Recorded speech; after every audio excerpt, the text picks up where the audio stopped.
करके चलता हूं। तो राम जी ने कहा एक बात बताओ। हनुमान कहा क्या? कहा तुम मुझको दशरथ का बेटा मानते हो कि परमात्मा मानते हो? भले इसको बता दो कि दशरथ का बेटा मानते हो कि परमात्मा मानते हो? हनुमान जी ने कहा नहीं महाराज, मैं परमात्मा मानता हूं। तो कहा अगर परमात्मा मानते हो तो परमात्मा के एक एक रोम में करोड़ों ब्रह्मांड लटके हुए हैं।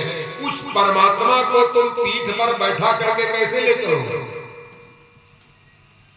अरे हनुमान जी ने कहा महाराज हिम्मत नहीं थी, लेकिन जब आपने बताया कि दशरथ मेरे पिता है, कौशल्या मेरी माता है, तो दशरथ के जब पुत्र आप बने, दशरथ के बेटे जब आप बने होंगे, तो महाराज दशरथ ने आपको गोदी में जरूर खिलाया होगा।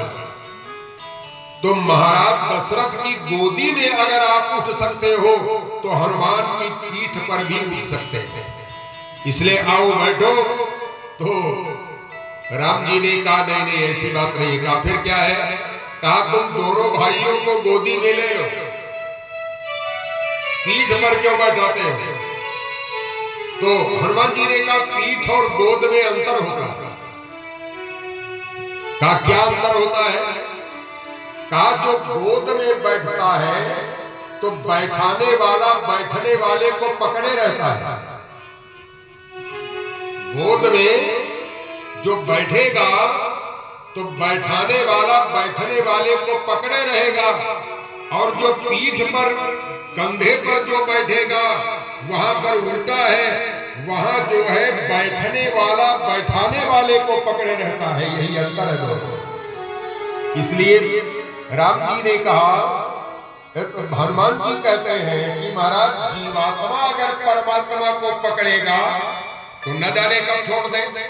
आप जानते हो कि जब किसी के ऊपर दुख आता है, कोई परेशानी होती है, तो लोग मंदिरों में दौड़ते हैं, पंडितों के पास जाते हैं, ज्योतिषी के पास जाते हैं, और घर में माला लेकर के बैठ करके भजन करते हैं। लेकिन जब दुख टल जाता है तो माला खूंटी पर टांग दी जाती है और कहा जाता है घर में कोई नहाना तो 2 ठो अगरबत्ती घुमा देना, बस पूजा हो गई। और आप जानते हैं सत्यनारायण की कथा सुनने जब व्यक्ति बैठता है तो 500 रुपए की रेशमी धोती पहनता है।